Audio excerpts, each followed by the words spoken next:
Mr. Brain, welcome to this awesome video, and in this video we will be just reacting to another video. Disgusting beverage fails. Disgusting beverage fails? I wonder what kind of beverages is gonna be on here, because fails and beverage must be like disgusting beverage fails, because that's what it says, so it's yuck. Most adults had pretty much the same reaction. No, not much, huh? Welcome to Watch Mojo, and today we're counting down our picks for the top 20 disgusting beverage fails. What they hadn't factored in was the huge emotional attachment there was to this brand. For this list, we're looking at drinks that were utter failures in their marketing, concept, taste, or a combination of all three. Do you look back unfondly on any of these drinks? Let us know in the comments. Number 20, OK Soda. Huh? It's usually a great thing for a product to live up to its name. That is, of course, unless the product's name is OK. From the marketing wizards that brought you New Coke, OK Soda was launched in 1993 as something akin to the anti-soda. With its neo-noir can design and OK non-marketing Soda? marketing campaign, the drink tried to appeal to the Generation X crowd. We urge you to drink OK with full confidence that things are going to be OK. Instead, it failed to hit it Oh no, guys. and ended up getting X'd off store shelves. There we go. Urge you to drink OK with full confidence that things are going to be OK. Instead, it failed to hit it off with any target market, and ended up getting X'd off store shelves just 2 years later. And it wasn't just the confusing marketing. Not everyone seemed to be psyched about the taste either, which the soda's own advertising likened to carbonated tree sap. Nothing could be Ew. further from the truth. It is a marketing tool only. A secret or code of That's any kind. disgusting. Become productive. It would imply that OK is only for those who truly understand it. Please stop this rumor and help others to realize that things are going to be OK. Number 19, Diet Pepsi Jazz. Huh? They jazzing the Diet Pepsi. 0-calorie cola. You get jazz. You know how Sheldon Cooper feels about actual Hold on, I'll be right back. Yeah. jazz music? Well, that's kind of how most people feel about Diet Pepsi Jazz Soda. I'm really trying. Released in 2006, this Diet Cola SKU from PepsiCo came in 3 different flavors: black cherry and French vanilla, strawberries and cream, and caramel cream.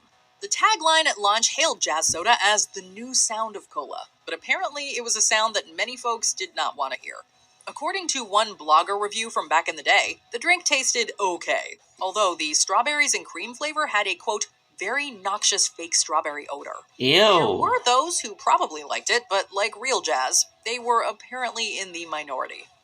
Number 18, Pepsi Blue. I think I heard of that one This is before, Britney though. Spears wishing you a happy Pepsi Blue Christmas. After PepsiCo saw a big jump in sales with the introduction of Mountain Dew Code Red in 2001, they decided that they needed a color jolt for their main cola as well. In 2002, following 9 months of taste testing, they gave us Pepsi Blue. While the company simply described the flavor as berry, consumers thought the overly sweet cola tasted like blueberries or raspberries, and even cotton candy. One of the biggest issues with it, though, was the Blue 1 coloring agent used to achieve its signature hue. Apparently, at the time, this compound was actually banned in a number of countries around the world. Pepsi Blue, it's the mix. Number 17, Vault. Seeing the success that their rivals over at PepsiCo were having with Mountain Dew, the Coca-Cola Company decided to introduce Vault in 2005. Oh, no, he didn't. A Vault will help you put Casanova in his place. Vault was an artificially flavored hybrid beverage with the tagline, drinks like a soda, kicks like an energy drink. However, after 6 high-energy years, the brand lost its kick and was discontinued. Although the end of Vault can't just be blamed on the taste. In fact, the soda still has a cult following begging for its return. Vault. Drinks like a soda, kicks like an energy drink. Get to it! But in 2011, the company made the decision to say goodbye to Vault and put their weight behind Mellow Yellow instead, citing its longer history and better brand awareness from consumers. Number 16, 7-Up Gold. Introducing 7-Up What? Gold. Does it taste like gold? It might have been called 7-Up Gold, but this 1988 soda was not winning any medals. After merging with the Dr. Pepper Company back in 1987, it appears that 7-Up went scrolling through the doctor's old recipe books. What they found was a formula that was never used by the company. So they grabbed it, and that's what became 7-Up Gold. Now, maybe it would have worked for Dr. Pepper if they had tried it. But a dark, caffeinated, spice-flavored 7-Up made no sense to consumers. The company's goal for the new drink was to pick up 1% of the cola market. Instead, they only got 0.1%. Discontinued it after a couple of months. Number 15, Dr. Pepper 10. Some beverages fail because of an unappealing taste or the use of controversial chemicals. But where Dr. Pepper 10 failed the hardest was with its seemingly sexist ad campaign. Sorry, guys. Released in 2011, Dr. Pepper 10 was a diet soda, so named because it only had 10 calories. Manliest low-calorie soda in the history of mankind. And while you would think that a low-cal soft drink would be something both men and women might enjoy, Dr. Pepper made sure to let everyone know that this soda was for the boys alone. Think we're exaggerating? Well, you obviously don't remember the drink's controversial ad slogan. Catchphrase, Dr. Pepper 10, it's not for women. We understand trying to make your diet soda more appealing to men, but is that really the only way to do it? Fail. Number 14, Okay. Tab Clear. In the early 90s, clear drinks were seemingly all the rage. From Zima to Crystal Pepsi and, of course, Tab Clear. More than just a clear cola. Tab Clear. Taste and design. Doesn't sound The good. lattermost was introduced specifically to not only rival Crystal Pepsi, but to destroy it. You see, back then, Coca-Cola wanted to compete with Pepsi for the clear soda market. Not willing to take a chance with a clear Coke, they introduced the world to Tab Clear in 1992. While they would have loved for it to be a hit, the more sinister plan was to market it as a diet soda. This would give the impression that Crystal Pepsi was also a diet soda and adversely affect both drinks. Suffice it to say, the plan worked, and by 1994, both products were dead. Now everything becomes clear. Number 13, Hubba Bubba Soda. Have you ever chewed on a piece of bubblegum and wished that you could just drink it in liquid form instead? No. Well, in the late 80s and early 90s, you could do just that with Hubba Bubba Soda. Ew. Yes, this was soda flavored like everyone's favorite childhood bubblegum. Your second favorite if you were a Bubblicious kid. I know my mom would buy this for me, I tell you. Really? Yeah, this is perfecto. The super sweet beverage was obviously geared cute. towards children, with playful commercials and a major availability at Toys R Us stores. This, however, may have hampered their spread across the teenage and adult markets.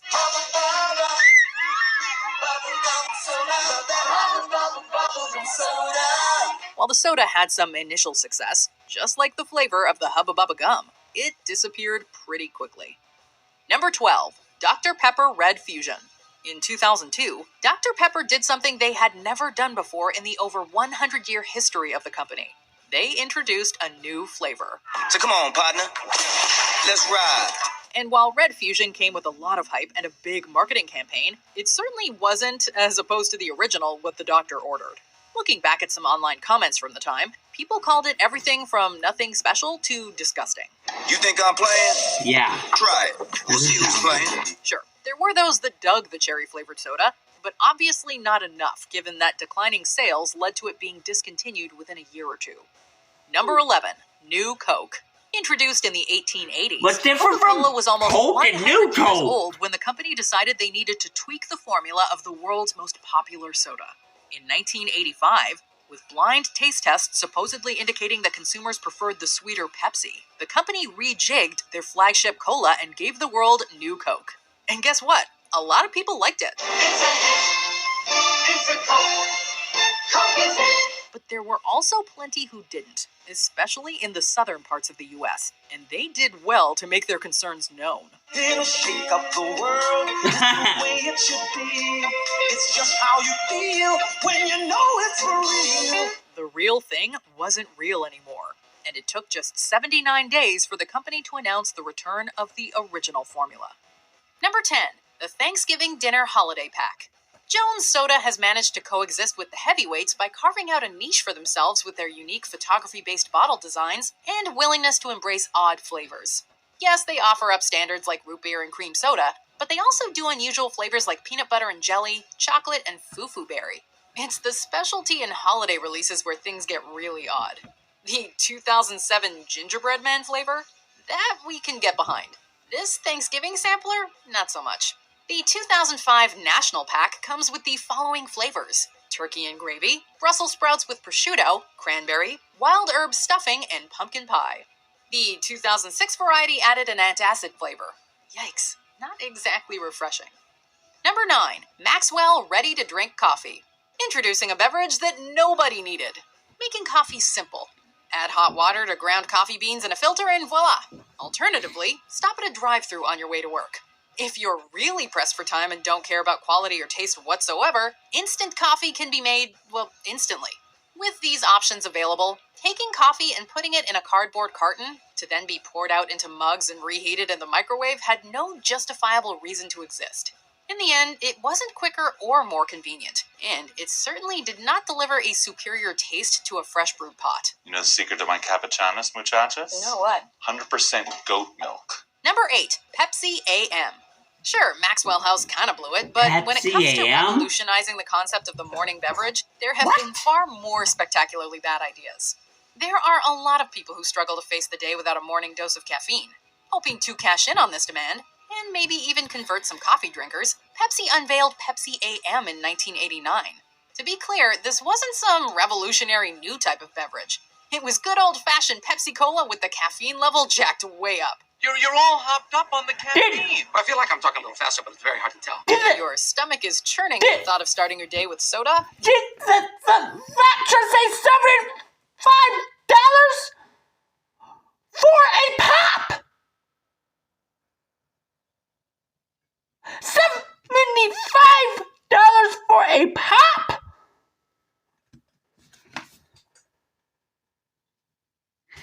No what?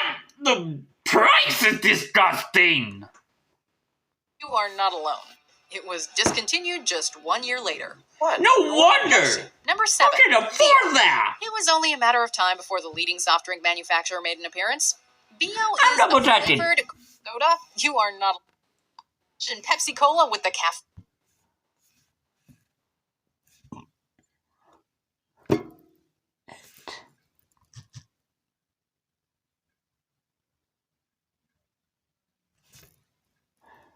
Okay. You can buy. Okay, good. I feel a lot better now. It's the rare vintage 80s Diet Pepsi AM 16-ounce plastic bottle. That's for $75. Still pricey. But at least it's vintage. Vintage. Oh my word. Because if it was $75 for the pop itself, I think I was going to have a stroke. Just saying. Jacked way up. You're all hopped up on the caffeine. I feel like I'm talking a little faster, but it's very hard to tell. If your stomach is churning at the thought of starting your day with soda, you are not alone. It was discontinued just 1 year later. What? I wanted a Pepsi. Number 7, Bio. It was only a matter of time before the leading soft drink manufacturer made an appearance. Bio is a flavored carbonated milk beverage, which the Coca-Cola Company introduced to American markets in 2009. Sure, milk is a popular drink all around the world, but it seems not everyone appreciated a carbonated variant of it. To the shock of nobody who wasn't working for Coca-Cola, it was deemed a failure and soon pulled from production. In their defense, such beverages do succeed elsewhere in the world. In Japan, they're actually quite common. This is simply a case of trying to push a market way outside of its comfort zone. That being said, an updated VO has since been introduced in India in 2016, where the product has seemingly fared better. Number 6, Budweiser B to the E. Can't we just keep it to one vice at a time? In the early 2000s, when energy drinks were all the rage, the quote-unquote king of beers decided to jump on the bandwagon by pumping a variation of their ever-popular beer full of caffeine. Boasting 6.6% alcohol and a hearty dose of caffeine, the beverage was certainly sending your body mixed messages. Leaving aside the fact that numerous studies have proven caffeinated alcoholic beverages to be incredibly dangerous, this brew was just downright disgusting. Oh, they also like to refer to it as Budweiser B to the E, like someone's deeply uncool uncle. You know, just to make you cringe twice as hard while drinking it. Number 5, Aftershock. If you were a bar and club goer in the 2000s, there's a good chance you tried Aftershock, or at least know people who did.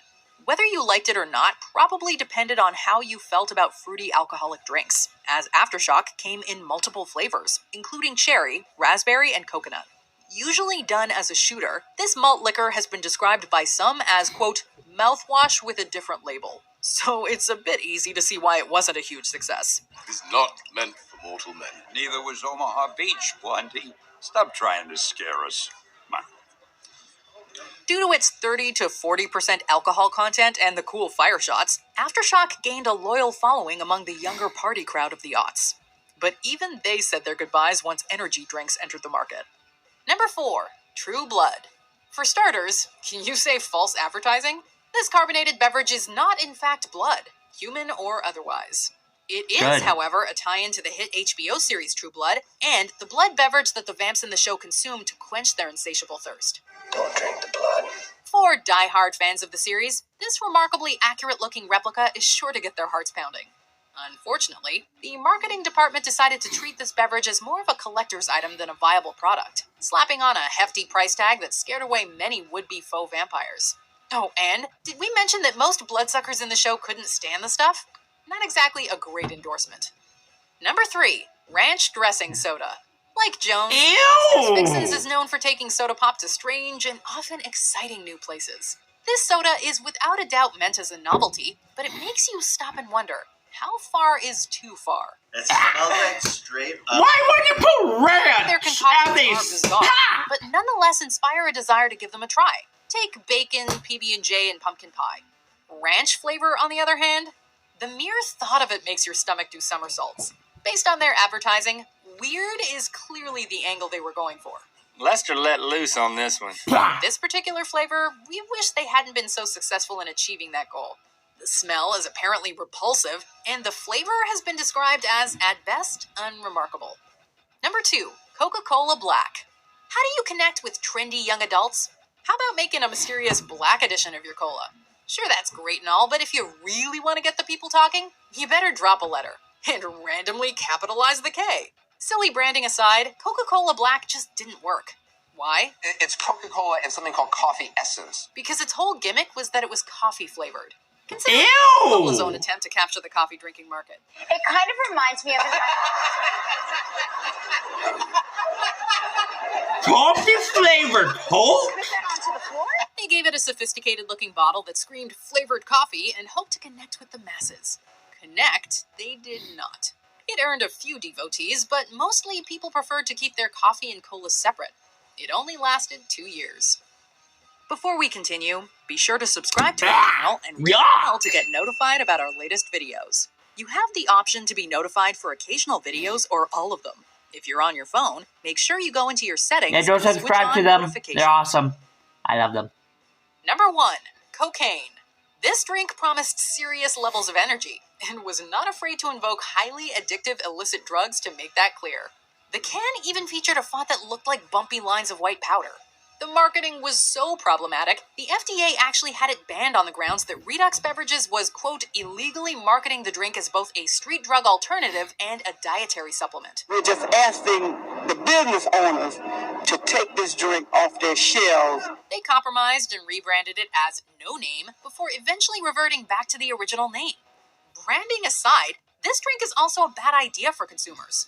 The caffeine and taurine levels are drastically higher than the competition, so much so that doctors have publicly warned against drinking it. Did you enjoy this video? Check out these other clips. Okay, guys, that was disgusting.